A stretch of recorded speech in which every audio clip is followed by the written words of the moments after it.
আজকে আমার সাথে যে একটা ইন্টারেস্টিং ঘটনা ঘটে গেল তা আপনাদের সাথে শেয়ার না করে আর পারলাম না।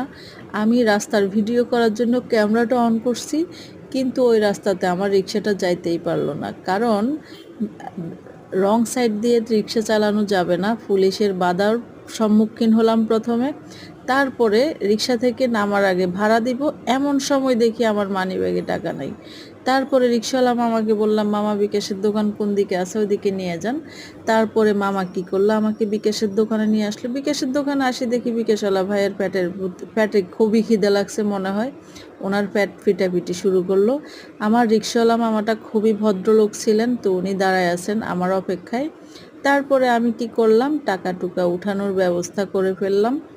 তারপরে টাকাটা সুন্দর করে ট্রান্সফার করে দিলাম। এরপরে আমি টাকা উঠাইয়া এইবার আসবো আমি রিক্সাওয়ালা মামার কাছে টাকাটা দেওয়ার জন্য। এরকম ভালো ব্যক্তিগুলাকে 2 টাকা বাড়াই দিলেও শান্তি লাগে। কারণ কিছু কিছু রিক্সা চালক আছে, তারা 20 টাকার জায়গায় 100 টাকা চাইয়া বসে, তাদেরকে ইচ্ছা করে পিটাইতে ধরে। কিন্তু এইরকম ভদ্রলোকগুলাকে 20 টাকার জায়গায় 100 টাকা দিতে আফসোস লাগে না। যাই হোক, লোকটা অনেক ভালো ছিল, তো ওনাকে সুন্দর করে বিদায় করলাম। তারপরে আমি আমার গন্তব্যে রওনা দিলাম।